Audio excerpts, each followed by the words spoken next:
جب مصر کے پریشان بادشاہ کو حضرت یوسف علیہ السلام نے بتائی خواب کی تعبیر، قرآن کریم میں حضرت یوسف علیہ السلام کے واقعے کو احسن القصص یعنی تمام قصوں میں سب سے اچھا قصہ بتلایا گیا ہے۔ آپ اللہ کے نبی حضرت یعقوب علیہ السلام کے سب سے چہیتے بیٹے تھے۔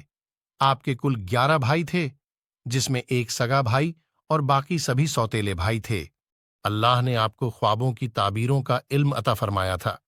قرآن کریم میں حضرت یوسف علیہ السلام کے واقعے کو احسن القصص یعنی تمام قصوں میں سب سے اچھا قصہ بتلایا گیا ہے۔ آپ اللہ کے نبی حضرت یعقوب علیہ السلام کے سب سے چہیتے بیٹے تھے۔ آپ کے کل 11 بھائی تھے، جس میں ایک سگا بھائی اور باقی سبھی سوتیلے بھائی تھے۔ اللہ نے آپ کو خوابوں کی تعبیروں کا علم عطا فرمایا تھا۔ جب آپ چھوٹے تھے تو آپ نے ایک خواب دیکھا کہ 11 ستارے اور چاند اور سورج آپ کو سجدہ کر رہے ہیں، جسے آپ نے اپنے والد محترم کو بتلایا تو انہوں نے انہیں اس خواب کو بھائیوں سے بتلانے سے منع کیا۔ مگر جب یہ بات بھائیوں کو معلوم ہوئی اور جب انہوں نے دیکھا کہ یوسف علیہ السلام کو ان کے والد بہت چاہتے ہیں تو انہوں نے یوسف علیہ السلام کو مارنے کی غرض سے جنگل لے گئے اور ایک گہرے کنویں میں پھینک دیے، اور یوسف علیہ السلام کے سگے بھائی کو بھی ڈرایا کہ اگر انہوں نے والد کو بتلایا تو وہ اسے بھی مار دیں گے۔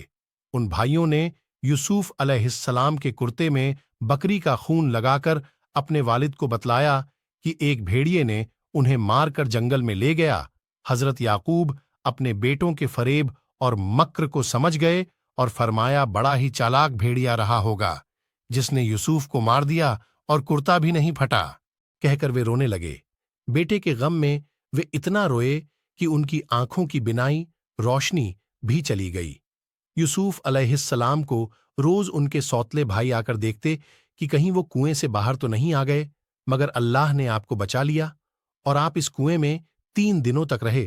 تبھی مصر کی طرف جانے والا ایک قافلہ ادھر سے گزرا، اور اس میں سے ایک شخص نے جب اس کنویں کو دیکھا تو ڈول ڈال کر پانی نکالنا چاہا تو اس ڈول کی مدد سے آپ کنویں سے باہر آ گئے۔ آپ کے بھائیوں کو جب معلوم ہوا تو انہوں نے کہا کہ یہ ہمارا بھاگا ہوا غلام ہے، اور پھر انہوں نے انہیں 20 درہم میں ان قافلے والوں کے پاس بیچ دیا۔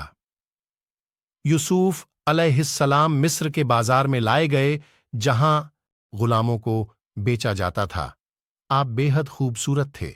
انہیں مصر کے امیر مصر نے خرید لیا اور اپنے شاہی محل لے آیا اور اپنی عورت زلیخا کے پاس لے گیا۔ یوسف علیہ السلام کی خوبصورتی دیکھ کر اس کے بدکاری کا خیال پیدا ہو گیا، اور اس نے جب زبردستی کرنی چاہی تو آپ محل سے باہر کی طرف بھاگے، اور زلیخا نے جو انہیں پکڑنا چاہا تو آپ کا کرتا پھٹ گیا۔ تبھی اس کا شوہر عزیز مصر آ گیا۔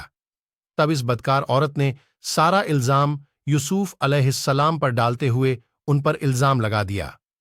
یوسف علیہ السلام نے کہا کہ کسی چھوٹے بدھو کو لایا جائے، وہ بھی گواہی دے گا کہ گناہ گار کون ہے۔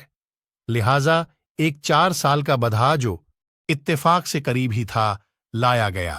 اس بدھو نے کہا اگر کرتا آگے سے پھٹا ہو تو پھر یوسف علیہ السلام گناہ گار ہوتے، اور اگر پیچھے سے پھٹا ہو تو عورت گناہ گار ہوگی۔ امیر مصر سارا ماجرا سمجھ گیا کہ یوسف علیہ السلام گناہ گار نہیں ہے بلکہ زلیخا گناہ گار ہے۔ جب اس بات کی چرچا آس پاس بھی ہونے لگی تو امیر مصر نے بیوی کو بچانے کی خاطر یوسف علیہ السلام کو کاراگار میں بھجوا دیا۔ قید خانے میں آپ نے قیدیوں کو جو خواب کی تعبیر مطلب بتلائی تھی وہ سب سچ ہوتی۔